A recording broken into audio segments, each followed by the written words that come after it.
beribadah, justru Bible itu merupakan pintu buat saya untuk mengenal Al-Quran itu sendiri. Misalnya dalam kitab Nehemia 8, 6 dan 7, saya tidak perlu bacakan, saya hanya sampaikan ringkasannya. Oh, dibacakan. Iya, Oke. saya beri waktu izin untuk Pak Dante. Saya membacakannya kitab Nehemia ini. Ya, oke. Oke, Nehemia 8 ayatnya yang ke-6 dan 7. Esra membuka kitab itu di depan mata seluruh umat, karena ia berdiri lebih tinggi dari semua orang itu. Pada waktu ia membuka kitab itu, semua orang bangkit berdiri. Nah, ini ada hubungan dengan ya ibadah yang ada di tempat resmi, ya. Sebentar Pak Dante, Kalau dalam Islam itu sebentar, Yeremia atau Nehemia Pak Dante? Nehemia. Oke, terima kasih, lanjut Pak Dante. Ya, kalau tempat resmi itu, kalau Islam kan masjid. Nah, saya baca ayat ke-7. Lalu Esra memuji Tuhan Allah Maha Besar. Nah, ini kan apa yang dikatakan oleh Esra ini sama dengan apa yang dikatakan oleh orang-orang Muslim pada saat beribadah, sebut Allahu Akbar. Jadi setiap rakaat itu menyebutkan Allahu Akbar. Baik, saya lanjut baca. Allah yang Maha Besar, dan semua orang menyebutkan amin, amin. Nah, bukankah pada saat kita ya sholat itu menyebutkan ketujuh ayat Al-Fatihah, lalu kita juga sertai dengan ucapan respon amin, amin. Oke, saya baca terus. Sambil mengangkat tangan, ya.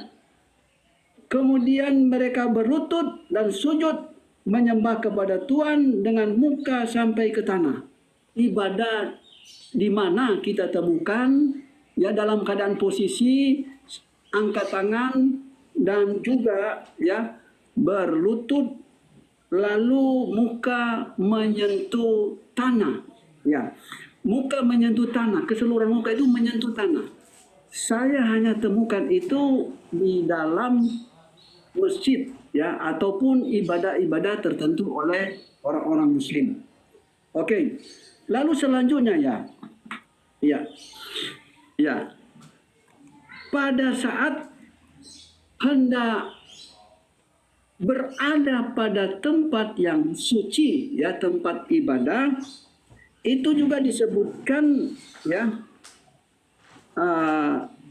Keluaran 3 ayat 5. Bukan berarti Keluaran 3 ayat 5 ini tempat ibadah, bukan. Maksud saya, kalau hendak bertemu ya dengan malaikat Tuhan, ya, di sini disebutkan tempat malaikat Tuhan itu adalah tempat maha suci, tempat suci. Lalu ada perintah ya oleh Tuhan untuk menanggalkan kasut. Nah, ini ada pada Keluaran pasal 3 ayat 5. Lalu selanjutnya ya, ketika hendak masuk tempat ibadah, kita ketemu pada Keluaran 40 ayat 31-32 ya. Di sini disebutkan Musa dan Harun sebelum masuk ke tenda tempat ibadah, mereka basuh tangan dan kaki sesuai dengan apa yang diperintahkan ya oleh Tuhan, mereka lakukan. Ya. Dan itu sekali lagi saya katakan dengan tegas ya, bahwa hanya saya temukan dalam ritual ibadah orang Muslim.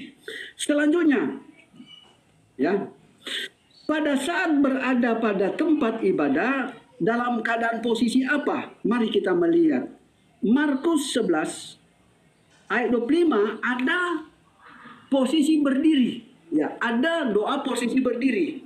Nah, bukankah ya caranya orang Islam itu pada saat di masjid posisi berdiri, dan pada saat itu menyebutkan ya doa sunnah dan juga doa yang lain yang ditentukan untuk itu. dan menyebutkan 7 ayat Al-Fatihah, bahkan juga menyertai dengan ayat-ayat Al-Quran.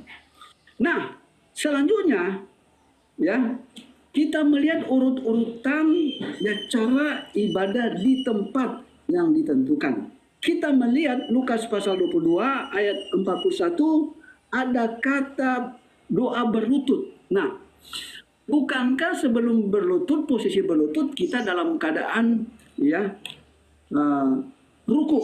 Bentar, Nah, mari kita melihat suratnya apa tadi itu? Suratnya apa? Saya catat nih. Suratnya dari pertama kan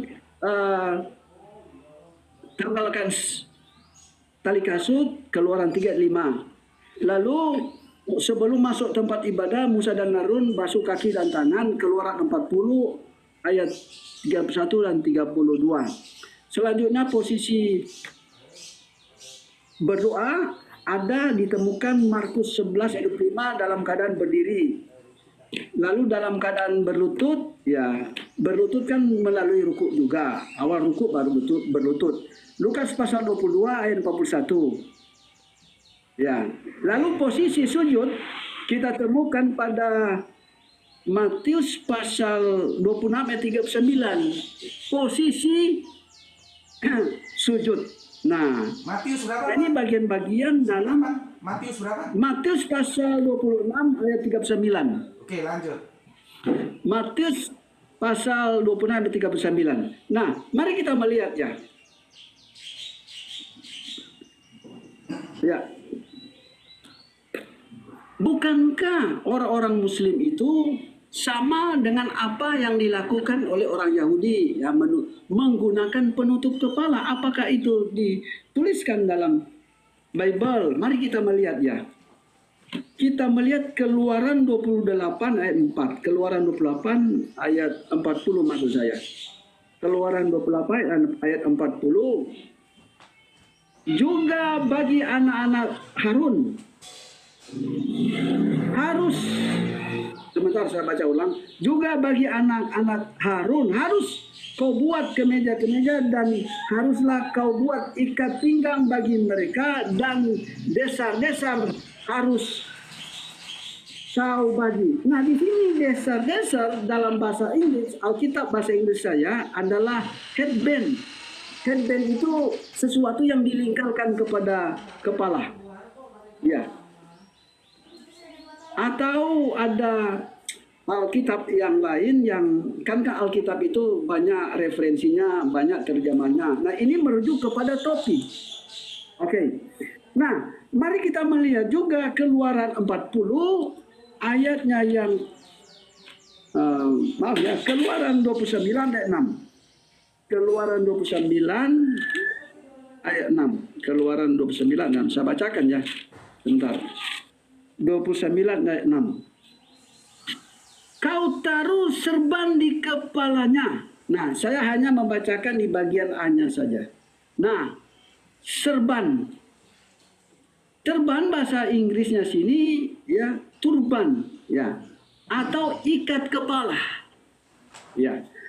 Bagi wanita kita melihat ya 1 Korintus pasal 11 ayat 5 dan 6 pakai jilbab, pakai penutup kepala. Nah, apa yang dikatakan oleh Ustadz Gus Betik ya, bahwa kita mengikuti mila Abraham, mila ya keturunan Abraham, termasuk apa yang difirmankan oleh Allah kepada Musa. Nah, berdasarkan fakta yang ini ya, bahwa Al-Quran itu benar, bagaimana cara kita melihat Al-Quran itu benar? Dari sebelum Al-Quran itu diturunkan, ada bagian-bagian yang tertentu yang penting telah kita temukan dalam Bible dan dilaksanakan oleh orang Yahudi. Walaupun orang Yahudi yang menggunakan Talmud, yang menyempurnakan adalah Talmud. Karena bagian hal-hal yang penting dalam tata cara ibadah dalam Talmud. Tetapi ya, Talmud itu tidak bisa dipisahkan dengan tanah perjanjian lama. Yang saya temukan ya ibadah dan bagian-bagian tertentu yang penting saya temukan dalam Bible ini.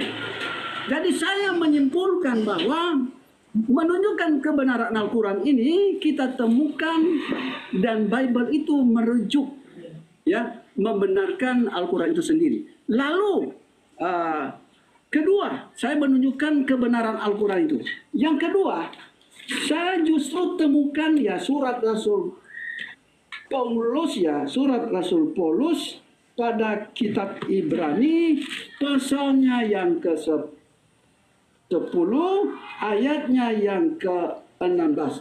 Sebab setelah ia berfirman, inilah perjanjian yang akan kuadakan dengan mereka, sesudah waktu itu ia berfirman pula, aku akan menaruh hukumku di dalam hati mereka dan menuliskannya dalam akal budi mereka. Siapa yang memperhatikan dan searah dengan ayat ini? Ada hukum tak ditaruh di dalam hati dan dituliskan dalam akal budi. Artinya hukum dan kalimat Allah itu ada di dalam hati dan ditulis dalam akal budi. Pengertian ditulis dalam akal budi, ya, dihafal, dipahami. Ya, ketika Al-Quran itu diturunkan menggenapi nubuat ini. Ya, ada kitab yang ditulis dalam akal budi, artinya dihafal. Kenapa dihafal? Bagaimana cara menghafalnya? Pada saat kita sholat sehari 5 kali, sesudah menyebutkan ayat Al-Fatihah, kita sertai dengan ayat-ayat dalam Al-Quran. Nah, ini suatu pratika menghafal serta mematangkan apa yang kita hafal agar tidak dilupakan. Nah, ini kenapa? Ini rahasianya kenapa Muslim itu, ya, dapat menghafal Al-Quran, ya, dengan baik, ya. Karena menyebutkannya setiap hari dan bukan hanya menyebutkannya namun menerapkannya. Nah, yang ketiga ya, bahwa Islam itu benar, Al-Quran itu berasal dari Allah Subhanahu wa Ta'ala. Saya lihat dari orang-orang Muslim itu sendiri ketika mereka, ya, melakukan berdasarkan apa yang telah tertulis dalam Al-Quran itu, mereka diberkati. Nah, ini menunjukkan berkah itu di bumi, bahkan dia tutup mata pasti mendapatkan berkah keselamatan. Namanya saja Islam. Islam artinya selamat, ada jalan keselamatan di sana. Ya, memang Kristen mengakui Yesus juru selamat, tapi ingat, Yesus itu cuma khusus bangsa Israel sesuai dengan perkataannya. Saya tidak menambah dan mengurangi. Saya mengikuti perkataan Yesus bahwa dia hanya khusus domba yang hilang, yaitu umat Israel. Ya. Oke, selanjutnya. Nah, kalau berbicara kitab suci itu adalah hukum, aturan. Segala sesuatu kita temukan di sana berdasarkan kitab suci. Mari kita melihat faktanya. Al-Quran, ya, menunjukkan sesuatu yang telah tertulis di masa lampau dan ditemukan pada zaman sekarang ini. Misalnya pertemuan laut yang berwarna-warni, ya, dan ada banyak lagi contoh-contohnya. Dan juga Al-Quran itu, ya, mengatur kita di saat kita istirahat ataupun kita jalan dan sebagainya, seperti saya telah sebutkan tadi. Oke, demikian Pak, silakan menambahkan jika ada sesuatu yang hilang tolong dikoreksi. Oke, terima kasih sekali Pak Dace telah berbagi pengetahuan, berbagi ilmu, yang mana dari pengetahuan itulah membimbing beliau untuk akhirnya bersahadat. Ya. Jadi memang iman itu harus dibangun atas pengetahuan. Kalau tanpa pengetahuan, ujuk-ujuk kata orang Jawa atau kata orang Sunda juga gitu, ujuk-ujuk tiba-tiba diimani saja, ya itu yang disebut dogma, ya. Tetapi idealnya dalam kerangka berpikir akademis, ya, iman itu harus dibangun atas dasar pengetahuan dan itu sudah dijelaskan oleh Pak Dance. Untuk teman-temanku, saudara-saudaraku yang ada di bawah, mohon sekali, ya, dimaklumi, ya, maaf 1000 kali maaf ya, karena ini formatnya format apa namanya juga nggak tahu, hanya dua, saya dan Pak Dante saja, hanya kami berdua ya. Jadi aku tidak bisa menaikkan kalian ya atas permohonan untuk naik itu, aku nggak bisa penuhi. Nah, coba nanti di diskusi berikutnya akan kita kembali ke format asal ya, format umum. Ini format hanya two way communication ya, maka ada Solehaku Bening, ada Bala Soka, dan ada yang lainnya, ada Kang Semutil Debu, terima kasih, kesaksian Pak dan Jemaat, terima kasih, Sofi, terima kasih atas kopinya, ada Mbak Gondong dan yang lainnya. Aku nggak bisa naikkan kalian karena memang ini program, aku juga nggak tahu, nggak paham namanya program apa ini ya. Ini seperti telekonferensi dua arah saja gitu ya. Oke. Mungkin kalau ada yang mau ditanyakan bisa di tap ya, diketik bot, bisa nanti itu bisa aku sampaikan ke Pak Dante, atau Pak Dante juga tentunya akan bisa membaca gitu ya. Oke, waalaikumsalam untuk ini, semoga sehat selalu ya. Ya bisa, Gus Bestik bisa. Kalau ada yang nanya silakan suruh typing di bawah. Karena nggak bisa naik. Iya bagus. Untuk teman-teman yang mau mengajukan pertanyaan silakan typing di bawah, nanti biar Pak Dance yang memberikan tanggapannya. Ya, silakan. Kalau naik sepertinya nggak bisa, memang programnya tidak mendukung untuk itu. Ya.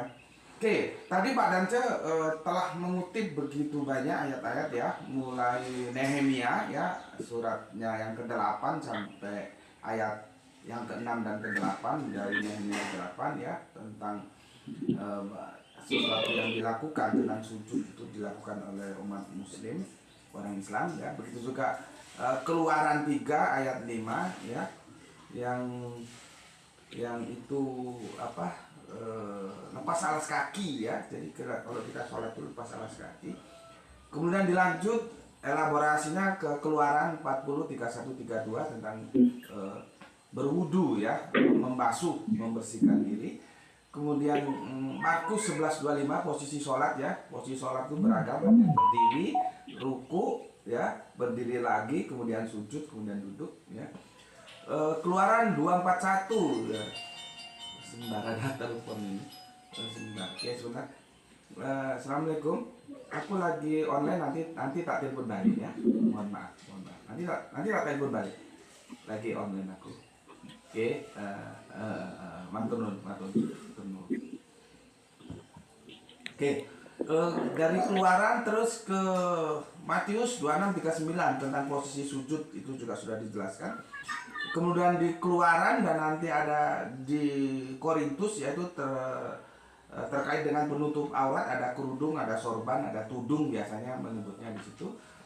Dilanjutkan lagi tentang bagaimana hafalan-hafalan itu ya, tentang Ibrani 10:16 ya.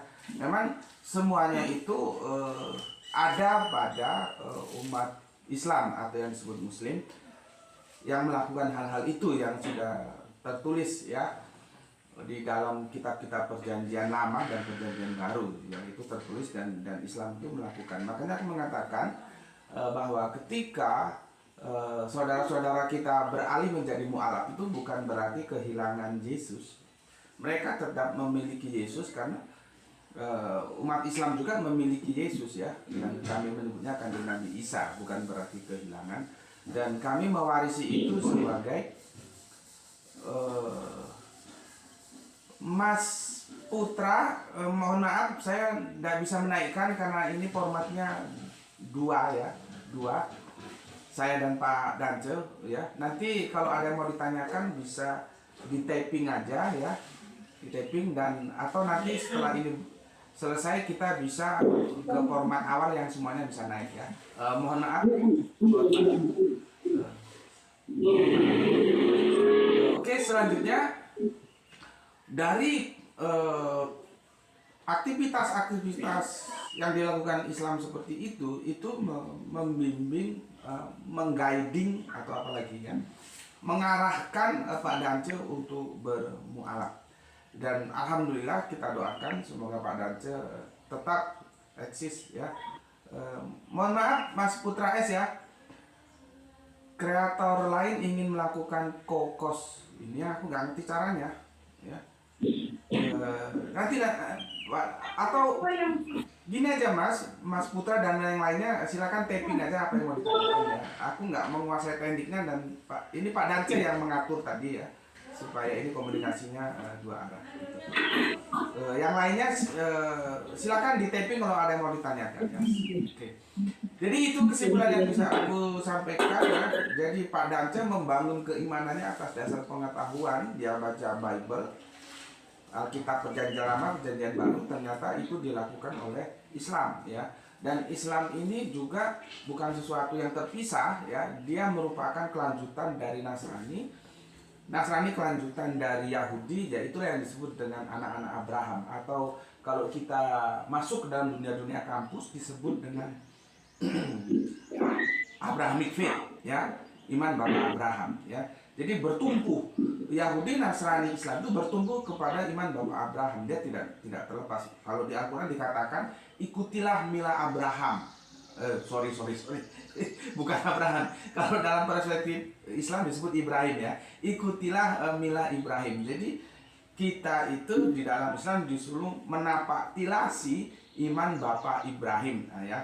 Ya, kalau dalam Perjanjian Lama disebut Abraham. Itulah yang disebut dengan ihdinas siratal mustaqim. Tunjukilah kami jalan-jalan orang-orang yang istiqomah ya. Mustaqim itu istiqomah ya. Ya, diantaranya kalau kita buka tafsir orang-orang yang istiqomah itu diduduki peringkat pertamanya oleh para nabi, para kanjeng nabi, baru nanti orang-orang soleh. Kita menapaktilasi itu ya. Jadi Islam itu diperintahkan untuk mengikuti milah Ibrahim ya, kalau dalam Perjanjian Lama Abraham. Dan Pak Dance telah memaparkannya bahwa satu-satunya ya, yang melakukan itu adalah Islam, maka itu membimbing beliau untuk bersyahadat. Itu Pak Dance yang bisa aku summary-kan, aku simpulkan. Mungkin ada kurang lebihnya Pak Dance, silahkan untuk menambahkan. Monggo Pak Dance. Oh ya, sebentar ya saya mau tutup itu supaya ya. Oke. Nah gini Pak, ada hal yang saya ingin sampaikan, ini sudah keluar topik, tetapi saya anggap ini ya perlu saya dialogkan dengan ya guru saya Gus Betik supaya ya mereka yang mendengarkan siaran ini, apalagi mereka adalah Kristen ya, supaya mereka mengerti. Kayak gini Pak, ada 2 ayat di dalam Al-Quran itu yang sampai sekarang tidak pernah berhenti. Baik di YouTube maupun di TikTok, mereka menggunakan 2 ayat dalam Al-Quran untuk menyerang Islam.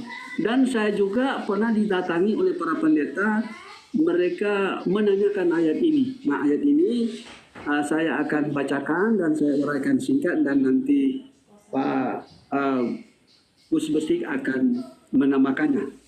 Nah, yang pertama yang terdapat pada Al-Ahzab ya, Al-Ahzab 56.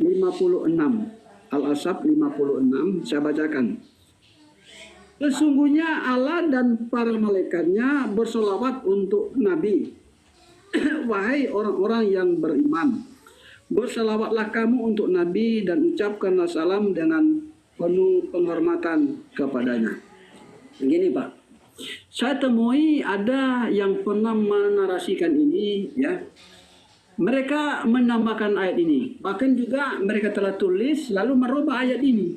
Ya, seolah-olah itu benar berdasarkan ya Al-Ahzab. Mereka tuliskan, mereka narasikan bahwa ya Allah berdoa kepada Muhammad. Ternyata di sini bukanlah begitu, ya. Sesungguhnya Allah dan para malaikatnya berselawat. Nah, kalau saya perhatikan ya di sini ya, Yusaluna alan Nabi. Di sini ada kata alan, artinya untuk.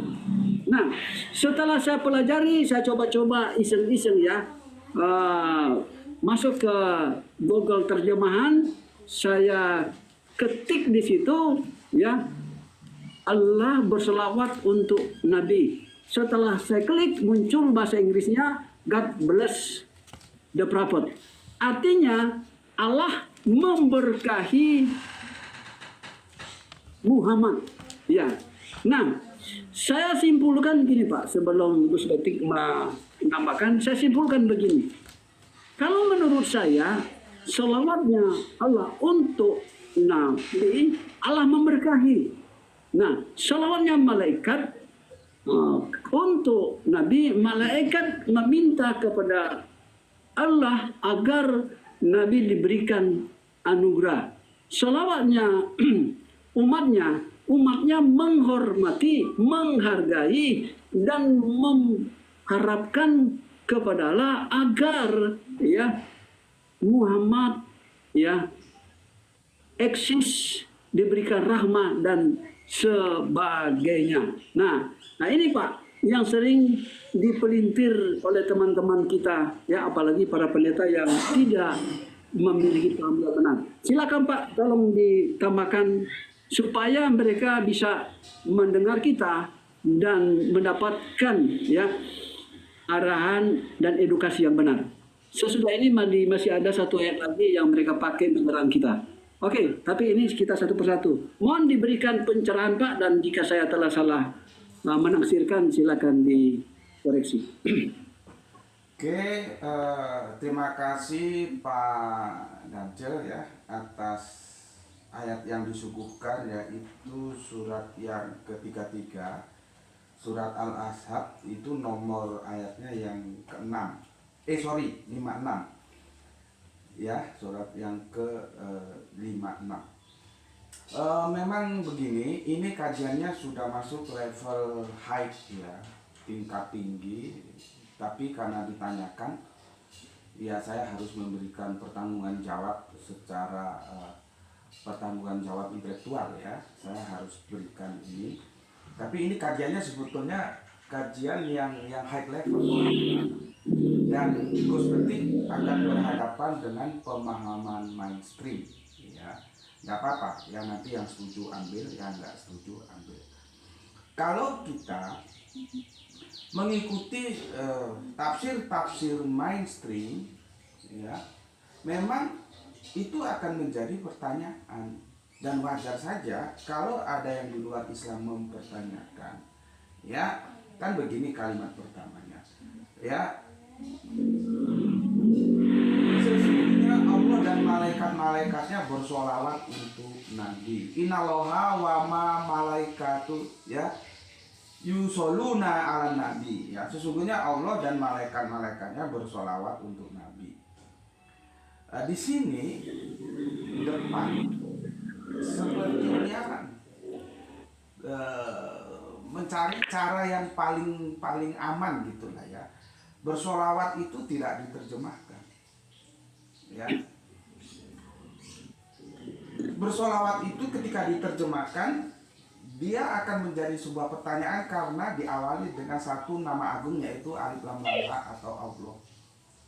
Ya, itu akan menjadi masalah, dan itu yang ditanyakan oleh saudara-saudara kita yang ada di luar Islam. Sesungguhnya Allah dan malaikat-malaikatnya bersolawat untuk Nabi. Hai orang-orang yang beriman, bersolawatlah kamu untuk Nabi dan ucapkanlah salam penghormatan kepadanya. Begitu ya. Terus catatan kaki ya baru dibikin oleh Depak itu di bawah. Itu adanya di Al-Quran Depak ya. Kalau di Al-Quran yang biasanya sepertinya ada atau tidak catatan kakinya, aku kurang jelas ya. Ini yang aku baca Depak. Catatan kaki nomor 1230 ya, 1230 begini. Bersolawat artinya kalau dari Allah berarti memberi rahmat, dari malaikat berarti memintakan ampun, dan kalau dari orang-orang mukmin berarti berdoa supaya diberi rahmat seperti dengan perkataan Allahumma sholli ala Muhammad. Begitu penjelasan Depak ya, begitu. Dan ini aku tidak sepaham, tidak setuju, tapi tetap aku memberikan apresiasi kalau teman-teman masih setuju dengan apa yang disampaikan Depak, ya monggo-monggo saja. Dan itu nanti akan menjadikan pertanyaan ya, meskipun di sini Depak mengatakan Allah berarti memberikan rahmat, itu akan menjadi pertanyaan bagaimana mungkin. Aku ulangi lagi ya, ini kajiannya sebetulnya high level ya. Nanti kalian lebih jelasnya masuk ke channel YouTube-nya Gus Betik, ketik channel YouTube Subandi T Sukoco tentang sholawat itu ada banyak, ada beberapa seri itu ya, aku jelaskan di sana. Untuk lebih jelasnya di sana, di sini aku akan jelaskan sekilas saja. Ya, akhirnya ya penerjemahan sholawat yang itu berubah dari rahmat, terus memintakan ampun, terus berdoa, itu aku tidak setuju, gitu ya. Tidak setuju dengan tafsir seperti itu. Tafsir itu relatif, boleh setuju boleh tidak, ya. Karena itu akan menjadi sesuatu yang membingungkan, gitu. Dan itu akhirnya melahirkan pertanyaan. Teman-teman kita, saudara kita yang di luar Islam tentunya akan bertanya. Mereka tidak mau digiring bahwa kalau Allah itu memberi rahmat. Mereka akan mengatakan Allah dan malaikatnya bersolawat, berdoa. Lah Allah alif lam lam kok berdoa? Kan menjadi rancu, ya. Alif lam lam itu orang yang punya otoritas penuh. Ngapain dia berdoa? Doa itu permohonan, ya, senandung harapan. Dia bisa menentukan apapun yang dia mau. Cuman kadang-kadang teman-teman kekristenan juga tidak fair, ya. Kalau dia mempertanyakan ini, kenapa Allah kok berdoa? Nah, sekarang bagaimana ketika di Taman Getsemani Yesus juga berdoa? Artinya, kalau menggunakan terjemahan atau tafsiran yang saya tidak setuju dengan tafsiran ini, nanti aku jelaskan analisaku ya. Kalau tetap mau menggunakan tafsiran ini ya untuk mempertanyakan Allah kok berdoa, coba dikembalikan juga kalau Yesus itu Allah, kenapa dia berdoa di Taman Getsemani? Nah, itu kan juga menjadi apa namanya? Menjadi sesuatu yang menarik untuk kita diskusikan, untuk menentukan sikap ya, apakah Yesus itu alif lam lam ha atau hamba. Ya. Jadi tidak standar ganda gitu ya. Ketika hal itu tertulis di Al-Qur'an, ya itu menjadi pertanyaan kenapa ketika ditulis di Injil tidak dipertanyakan gitu ya. Tapi dengan catatan itu kalau mau mengikuti apa yang sudah dideskripsikan depan. Nah, sekali lagi Gus Betik setelah melakukan dekonstruksi penafsiran, Gus Betik tidak begitu menerjemahkan ini. Dengan cara mencari ya apa sebetulnya arti dari sholawat. Kalau sholawat itu doa, apakah itu salah? Enggak juga. Tapi apakah sholawat itu artinya hanya doa? Sebentar. Nanti kalau sebentar. Ini kucing kesayanganku lagi berkelahi. Nanti kucingnya dipisah dok. Oke, aku lanjutkan ya. Sampai di mana tadi terganggu, jadi nggak fokus. Ya. Tapi aku tetap sarankan kalian lebih jelasnya lihat di channel YouTube Subandi T Sukoco, di sana aku jelaskan tentang sholawat. Oke, sholawat ya itu mengalami polisemi. Itulah yang dijelaskan surat Ali Imran. Ada ayat yang mutasabihat, ada yang muhammad. Nah ini termasuk yang mutasabihat. Mutasabihat itu bukan ayat yang remang-remang, bukan ayat yang tidak jelas, tetapi alat sebuah ayat yang di dalamnya ada diksi-diksi yang polisemi. Nah disitulah perlu kecerdasan kita untuk menentukan ini sebetulnya yang sesuai dengan konteksnya itu makna mana yang akan kita ambil. Begitu ya. Sekali lagi ini high ya, kajiannya tingkat tinggi, tapi sebetulnya aku tidak akan bahas ini karena tuntutan sebuah pertanyaan, akhirnya aku jawab ya. Nah, di channel YouTube aku jelaskan salah satu arti dari sholawat. Kalau sholawat itu kan sholawat, asolatu doa, sholat itu doa, ya bisa juga begitu. Kalau kita melakukan pendekatan lisanul arabiyah seperti itu bisa. Dan kita coba cari lagi, itu aku mengumpulkan beberapa banyak kamus lisanul arabiyah ya. Aku dibantu oleh Ustadz Ahmad. kita temukan bahwa sholawat itu juga bisa berarti dukungan, mendukung. Jadi terjemahannya kalau aku begini, bukan berdoa saja, tapi kalau sholawat berdoa juga boleh, karena dia mengalami polisemi tasabihat. Ya. Jadi begini, sesungguhnya Allah dan malaikat-malaikatnya mendukung Nabi. Artinya Allah dan malaikat-malaikatnya memberikan dukungan kepada Nabi. Apanya yang didukung? Ya dakwahnya tentunya. Ya. Hai orang-orang yang beriman, ya dukunglah Nabi dan berislamlah kamu seislam-islamnya. Begitu. Jadi untuk mengaktualisasikan kamu bahwa kamu itu berislam seislam-islamnya, ya kamu harus mendukung Nabi. Sebagaimana Allah dan malaikat itu juga mendukung dakwah Nabi. Jadi dalam konteks surat Al-Ahzab, ya surat 33 ayat yang ke-56, ya sholawat di sini adalah tindakan, bukan ucapan, bukan mantra, bukan bacaan. Kecuali kalau di dalam sholat itu dia menjadi bacaan, menjadi doa. Kalau di sini tindakan. Nah, masalahnya mainstream memahami sholawat itu hanya sekedar mantra ya. Kalau aku orang yang suka sastra ya, jadi mantra itu artinya doa-doa gitu ya. Doa-doa itu yang dibacakan sekedar menjadi kalimat suci yang dibaca-baca. Kalau baca sholawat sekian kali dapat ini, sekian kali dapat ini gitu ya. Tapi aku tidak begitu. Di samping aku juga menerima itu ya, bahwa doa ya dia seperti ucapan-ucapan suci ya, doa atau mantra kalau dalam bahasa sastrawinya begitu ya. Dia juga merupakan tindakan. Jadi sholawat itu tolong jangan dipahami, setelah ngaji sama aku di sini kalian tahu, sholawat itu juga tindakan, bukan sekedar ucapan ya. Jadi aku dan teman-teman yang ngaji ke aku, mereka sudah paham semua. Tindakanmu apa? Ya kamu memberikan dukungan terhadap setiap langkah dakwah. Nah, nabinya sudah nggak ada, iya, tapi kan pengganti-pengganti nabi itu kan terus berlanjut. Para ustadz, para kiai, para ulama itu melakukan syiar dakwah. Ya kamu harus mendukung. Dengan apa? Apa yang kamu bisa?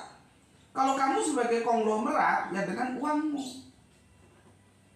Kalau yang miskin-miskin, kere-kere ya, seperti aku ini ya, tapi dia punya pengetahuan ya dengan pengetahuanmu. Nanti kamu berkuasa dengan kekuasaanmu. Dengan apa yang kamu miliki, kamu harus mendukung dakwah Islam ini. Itu baru kamu bersolawat. Jadi Allah mendukung, malaikat mendukung. Kalau kamu orang Islam juga harus mendukung Nabi. Apanya yang didukung? Dakwahnya itu. Ya, itu menunjukkan kamu bahwa kamu sudah menjadi Islam kapa. Islam yang seislam-islamnya. Ya. Itu penjelasan dari aku. Jadi bukan Allah berdoa atau Allah merahmati, itu terjemahan itu meskipun aku tetap mengapresiasi. Kalau kalian mau pakai ya silakan, tapi aku tolak, aku tidak pakai itu. Ya, sholawat itu adalah mendukung. Ya, nah, sehingga dalam pemahaman yang aku sampaikan kepada teman-teman yang ngaji ke aku katakan kita sebagai orang Islam, sholawat itu ada dua. Sholawat sebagai ucapan, sebagai doa yang dibaca, dan sholawat sebagai tindakan. Nah, sekarang kalau kamu Islam, ya dukung, ya bersolawat kamu dengan apa? Dengan apa yang kamu bisa, kamu melakukan tindakan. Kalau kamu konglomerat, pengusaha kaya, ya dengan duitmu. Ada pembangunan masjid, pembangunan pondok pesantren, ada kegiatan. Dakwah itu perlu duit, Mas. Nggak ada yang gratis. Ya. Son of Adam, maaf sekali, naikkan saya Pak. Ini programnya apa ya? Nggak tahu aku istilahnya, aku gaptek. Jadi saya nggak bisa menaikkan. Nanti kalau kita kembali ke program awal, nanti saya naikkan ya. Begitu juga untuk teman-teman yang lain, mohon apa namanya?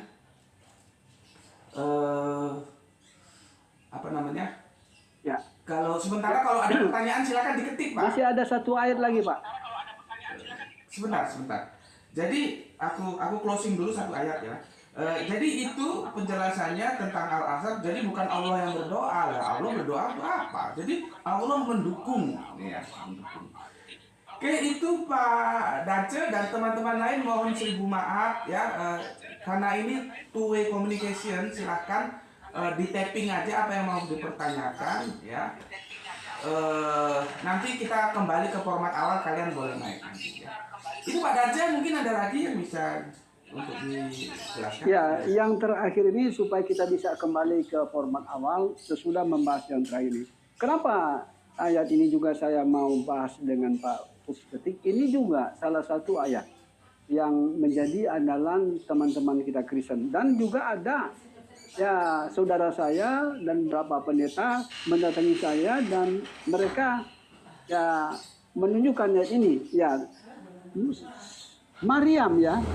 Maryam, surat Maryam ayat yang ke-71. Saya bacakan Pak ya. Ayat ke berapa Pak? Saya catat ya. Dan sebentar Pak, ayat ke berapa? 71. 71. Oke, silakan. Ya, ya. Dan tidak ada seorang pun di antara kamu yang tidak mendatanginya dalam kurung neraka. Hal itu bagi Tuhanmu adalah suatu ketentuan yang sudah ditetapkan. Nah, ada beberapa ya teman kita Kristen itu tidak mengerti ayat ini. Mereka mengatakan bahwa ayat ini khusus orang-orang Muslim yang akan dihukum ke neraka. Tetapi mereka tidak tahu ini hukuman ya secara umum. Nah, kalau kita perhatikan pada bahasa asli, saya juga ya telah mendengarkan seorang ustadz ya membahas dari etimologinya ya. Dari kata ya mendatanginya ila wariduha. Nah, ada para pakar mengungkapkan bahwa melewati. Nah, seperti contoh yang saya berikan.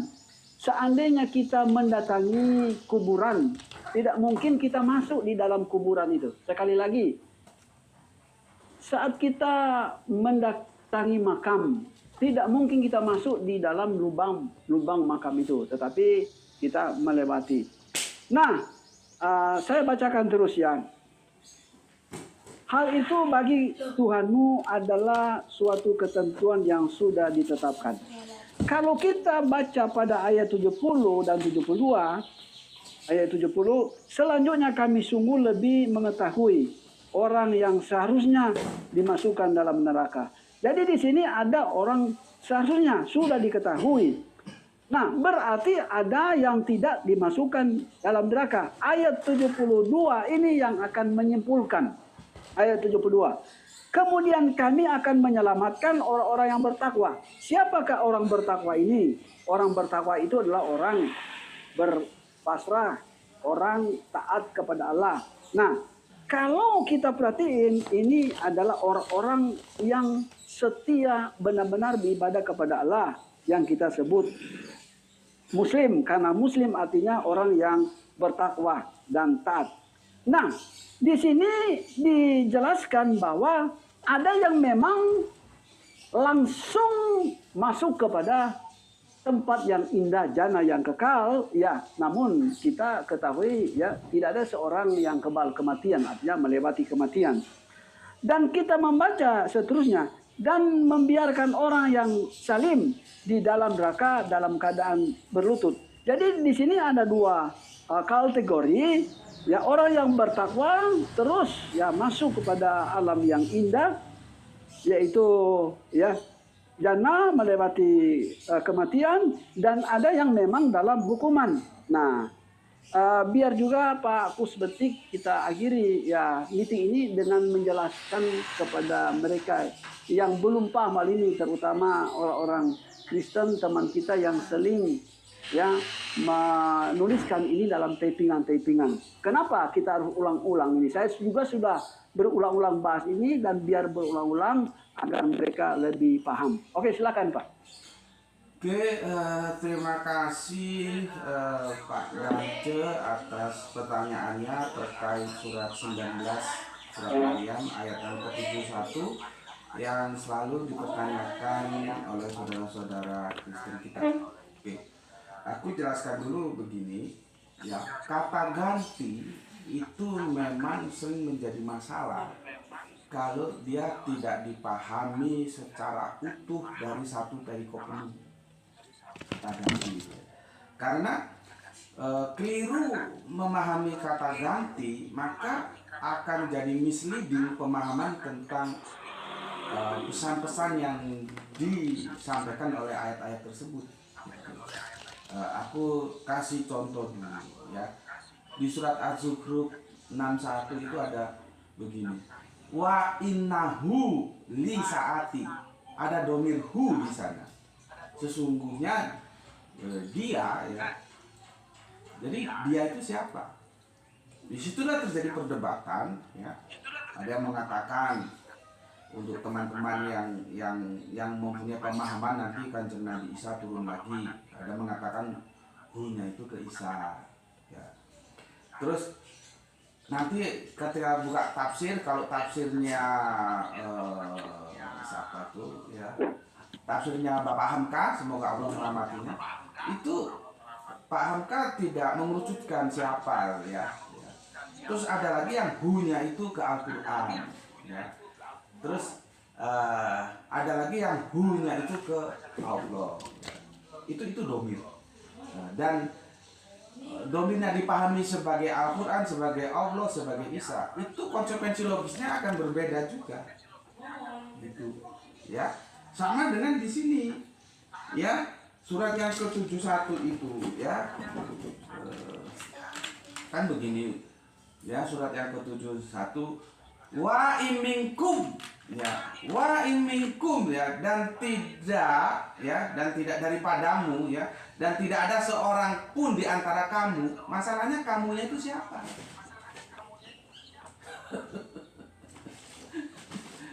Coba teman-teman yang mempertanyakan ayat ini ya terbuka saja lah ya, untuk siapa saja. Tentunya lebih pertama untuk saudara-saudara kita yang mempertanyakan ini dari saudara-saudara kita Kristen ya, itu domirnya, domir itu kata ganti, kumnya itu kemana?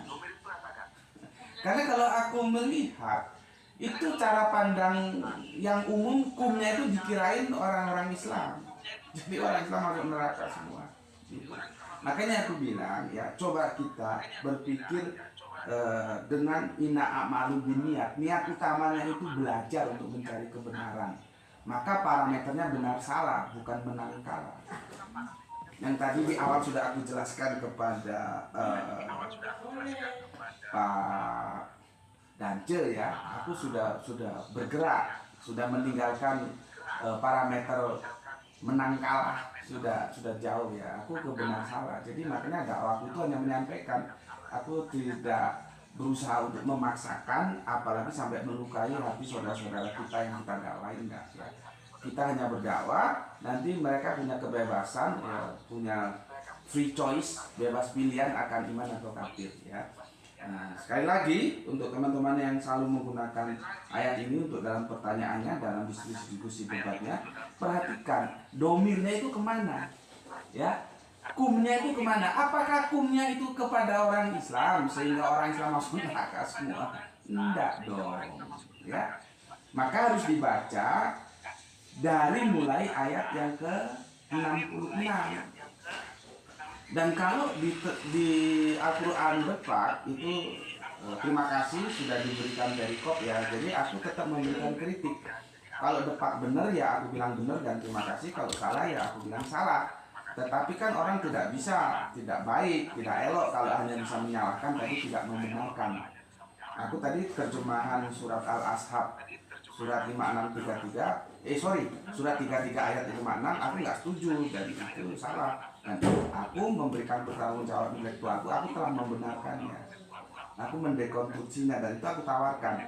Aku tawarkan itu hanya tidak aku paksakan. Kalau mau Anda nggak setuju ya silakan. Ya. Begitu. Nah, sekarang di sini depak telah membantu kita dengan perikop azab bagi orang-orang yang menentang para nabi dan pahala bagi orang-orang yang mentaatinya. Jadi ada dua entitas, yaitu mereka yang takwa dan mereka yang ingkar. Itu loh cara memahaminya. Maka domir kum ya itu ditujukan kepada mereka yang ingkar. Ya, dan tidaklah ada seorang pun di antara kamu yang ingkar, bukan kamu yang takwa. Itu diperjelas lagi yang sudah dinukil oleh Pak Dante nanti itu kita akan sampai di surat 19 yang ke-72 ya. Tetapi aku akan mengajak kalian untuk melihat ini dalam perspektif yang holistik dulu. Kita sudah dibantu oleh Depak, terima kasih Depak ya, bahwa ini berbicara dua entitas ya, entitas kelompok orang-orang ya yang menentang dan orang-orang yang mentaatinya, atau yang ingkar dan yang takwa ya. Jadi kita baca begini. Dan berkata manusia, betulkah apabila aku telah mati bahwa aku sungguh-sungguh akan dibangkitkan menjadi hidup kembali? Nah, di dalam Islam itu sama dengan di dalam Yahudi, bahwa ada kebangkitan. Enggak terus mati sudah urusan selesai. Kalau gitu ya enak aja, kita bikin dosa aja sebanyaknya. Kalau kamu pejabat korupsi aja semaunya. Kalau memang nanti tidak ada pertanggungan jawab setelah kita mati akan dibangkitkan hidup lagi, maka kiamat itu artinya bangkit. Ya, yang itu juga sudah dipahami secara salah oleh mainstream. Al-Quran itu kalau mengatakan hancurnya habitat kehidupan itu saah, bukan kiamat. Cuman kan otak kita sudah diracuni oleh kesalahan.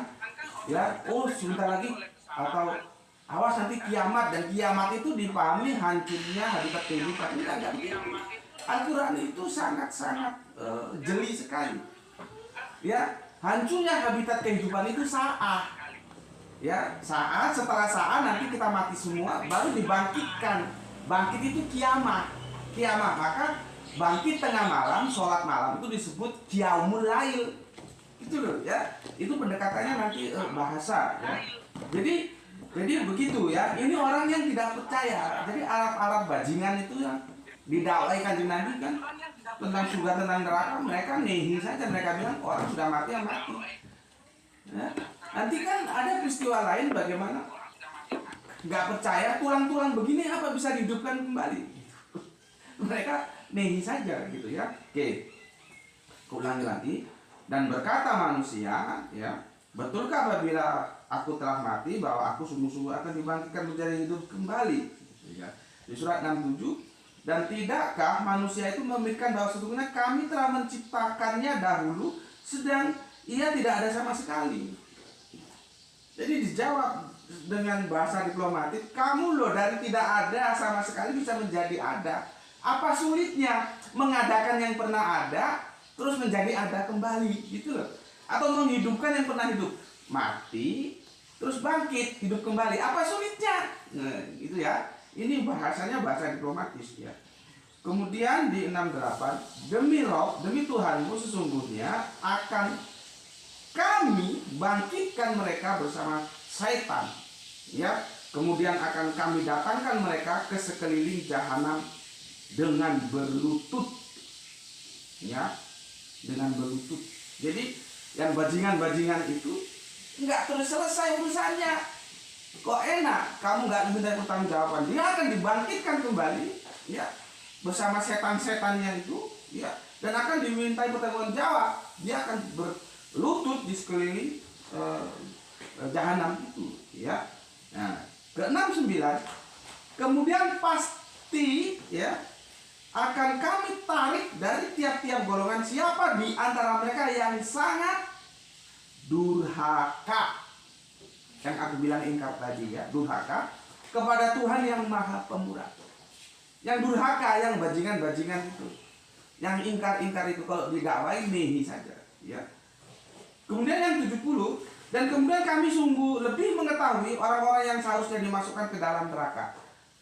Jadi Gusti Allah Agung itu dengan kemahatauannya tahu siapa yang jatahnya itu neraka, siapa yang jatahnya surga. Ya, karena dia maha tahu, maka nggak ada kepura-puraan nanti. Ya, kalau dalam sebuah penjelasan itu di sana yang berbicara tangan kita, kaki kita, bukan mulut kita. Mulut bisa bohong. Kalau kamu tanganmu nanda tangani kwitansi yang seharusnya 1 miliar, tapi kamu tanda tangani kwitansinya 10 miliar, yang 9 miliar kamu tilap, ya nanti itu akan berbicara tanganmu. Ya, nggak ada kedustaan. Nggak ada tipu-tipu di sana, nggak ada. Kamu nggak bisa akan menipu dia. Semuanya akan bisa terbaca gitu ya. Oke, ke-71 yang sering ditanyakan. Dan tidak seorang pun dan tidak ada seorang pun daripadamu. Nah, ini yang bilang domir tadi, munya itu ke siapa? Ya kembali ke yang 69 tadi itu, yang durhaka-durhaka itu, ya. Bukan orang yang taat, ya. Dan tidak seorang pun daripadamu melainkan mendatangi neraka itu. Jadi nggak bisa lolos dari hari penghakiman. Ya, kamu-kamu yang bajingan-bajingan yang durhaka, di surat 69 itu pakai diksi durhaka dia. Jangan pernah berpikir kamu akan lolos dari pengadilan itu. Nggak akan lolos, ya. Ya, dan tidak seorang pun, artinya semua bajingan-bajingan itu, ya, akan mendatangi neraka itu. Ya. Hal itu bagi Tuhanmu ada sesuatu kemestian yang sudah ditetapkan. Jadi sebuah kepastian, qadar, takdir, ketetapan. Itu ketetapan itu tidak akan pernah berubah. Ya, Allah sudah bilang baru kalau takwa itu ketetapannya kemana? Ya ke jannah. Kalau ingkar itu ketetapannya kemana? Ya ke neraka. Itu sudah ketetapannya, nggak mungkin berubah. Nggak mungkin hidupmu sekarang itu takwa terus masuk neraka, itu nggak mungkin. Nggak mungkin juga kamu bajingan yang kerok terus masuk jannah, itu nggak mungkin. Karena ketetapannya tidak begitu, ya. Ya. Ketetapannya itu kalau kamu bajingan ya jatah kamu nar, kalau kamu takwa jatah kamu jannah. Itu, ya. Ya. Oke, ya. Ya Kang Mas Rambo, terima kasih ya. Ini belum selesai, nanti ke surat yang 72 yang tadi sudah dinukil oleh Pak Dance, ya. Oke, jadi begitu ya. Disinilah permasalahannya ketika kita tidak teliti masalah domir, ya. Jadi wa iminkum kumnya itu ke siapa? Daripada munya itu siapa? Itu masalahnya. Dan aku ulangi lagi, salah kita memahami domir, maka kacau lah kita dalam memahami pesan ayat-ayat itu. Oke, ya. Jadi dan tidak ada seorang pun daripadamu, mu itu siapa sih? Pendurhaka itu yang ada di surat 69 tadi itu, ya. Kemudian pasti akan kamu tarik dari tiap-tiap golongan siapa di antara mereka yang sangat durhaka, gitu, ya. Oke, akan dituntaskan di surat yang 19 ayat ke-72, ya. Terima kasih Kang Rambo, ya. Di situ lebih dijelaskan lagi.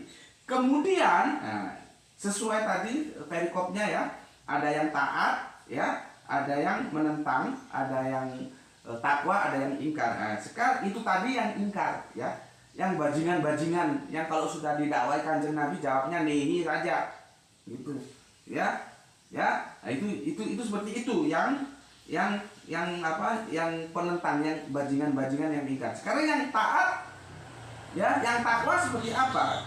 Dijelaskan di surat 19 ayat yang ke-72. Kemudian kami akan menyelamatkan orang-orang yang bertakwa dan membiarkan orang-orang yang zalim di dalam neraka dalam keadaan berlutut. Oke? Jadi di situ, ya, diselamatkan orang-orang yang takwa itu, bukan pemahamannya nanti orang Islam masuk neraka. Enggak begitu, ya. Oke, aku kira cukup demikian, ya. Di ayat 72 itu sudah cukup lah, ya.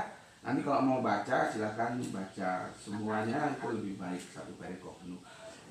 Ya, sekali lagi permasalahannya di sini sebetulnya masalah memahami domir. Saya pikir nanti kalau kita belajar bahasa Indonesia, ya. Itu Pak Dance bisa disampaikan, semoga bermanfaat untuk semuanya, untuk yang Islam dan untuk yang kafir, ya. Iya. Oke Pak, terima kasih ya. Nanti sewaktu-waktu kita ulang lagi seperti ini. Ya, saya mau scroll dulu atau mau berdialog dengan teman-teman saya lewat diskusi umum, ya. Oke Pak, terima kasih. Wassalamualaikum warahmatullahi wabarakatuh. Terima kasih Pak Dance atas waktunya yang telah bersedia meluangkan waktunya, ya, bersama Gus Beti di akhir pekan ini. Semoga ya itu ngopinya ngopi jalur bebas, ya. Jadi kita ngobrol-ngobrol apa saja, tidak terfokus pada satu topik, ya. Makanya kasih judul jalur bebas ngopi ya. Jadi bebas ngopi lah kita sini, ngobrol perkara iman gitu ya. Terima kasih Pak Dance sudah meluangkan waktunya, dan semoga Gusti Allah Agung merahmati Pak Dance beserta keluarga, dan untuk teman-teman yang di atas dan di bawah juga terima kasih telah mengikutinya, dan mohon maaf kalau dari tadi tidak bisa naik.